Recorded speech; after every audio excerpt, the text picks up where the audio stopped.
प्रदेश भर में शिक्षा मित्रों का लखनऊ इको गार्डन की ओर बढ़ना इस बात का संकेत है कि लंबे समय से अपने हक और सम्मान के लिए संघर्षरत ये शिक्षा मित्र अब निर्णायक मोड़ पर आ गए हैं। जनपद मैनपुरी के करहल ब्लॉक से बस और ट्रेन के माध्यम से शिक्षा मित्रों का लखनऊ की ओर रवाना होना इस आंदोलन के प्रति उनकी गंभीरता और प्रतिबद्धता को दर्शाता है।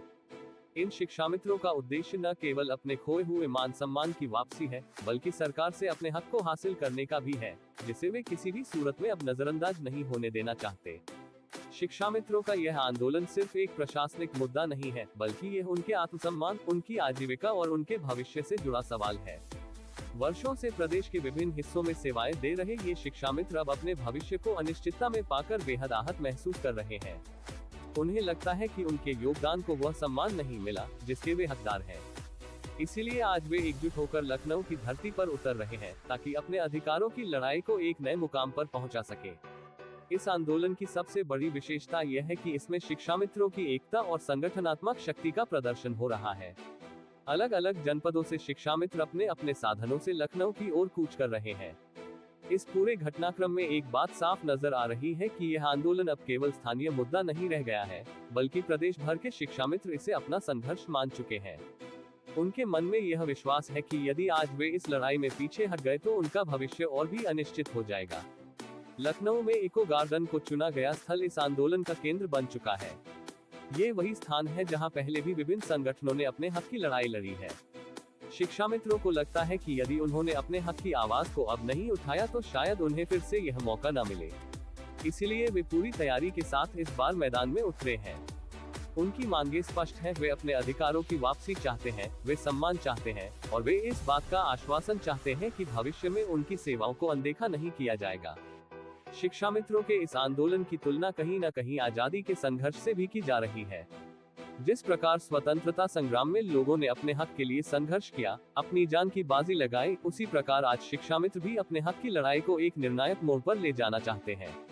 वे मानते हैं कि संघर्ष बिना कोई जीत संभव नहीं है और अगर उन्हें मैदान में उतरकर अपनी बात सरकार तक पहुंचानी है, तो वे इससे पीछे नहीं हटेंगे। यह आंदोलन केवल शिक्षा मित्रों का नहीं है, बल्कि यह एक ऐसा संघर्ष है जिसमें हर वह व्यक्ति शामिल है जो अपने अधिकारों की मांग कर रहा है। शिक्षा मित्रों का यह मानना भी है कि इस लड़ाई में कायरता की कोई जगह नहीं है। मैदान में वही लोग उतरते हैं जो बहादुर होते हैं। कायल लोग घरों में बैठकर तमाशा देखते हैं, लेकिन जो अपने हक के लिए लड़ने का साहस रखते हैं, वही मैदान में उतरते हैं। शिक्षा मित्रों की एकता और साहस इस आंदोलन की सबसे बड़ी ताकत है। वे जानते हैं कि सरकार से अपनी मांगों को मनवाना आसान नहीं होगा, लेकिन वे ये भी जानते हैं कि यदि वे एकजुट होकर अपनी आवाज बुलंद करेंगे, तो उन्हें अनदेखा नहीं किया जा सकेगा। यह आंदोलन सिर्फ शिक्षा मित्रों के हक की लड़ाई नहीं है, बल्कि यह प्रदेश की शिक्षा व्यवस्था से जुड़े एक बड़े मुद्दे को भी उजागर कर रहा है।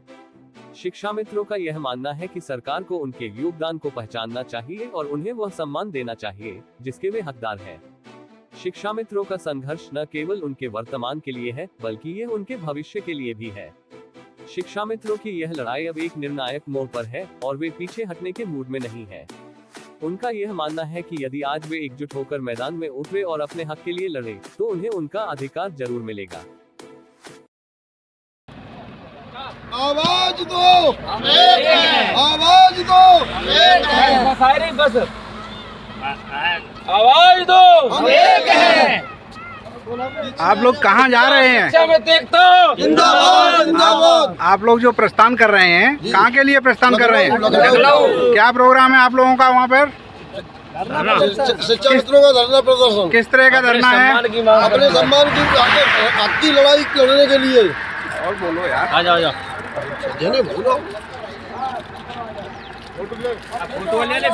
आप क्या कहना चाहेंगे? आप लखनऊ जा रहे हैं। मैं लखनऊ जा रहा हूँ और मैं अपनी हक की लड़ाई लड़ेंगे और अपने सम्मान की लड़ाई लड़ेंगे।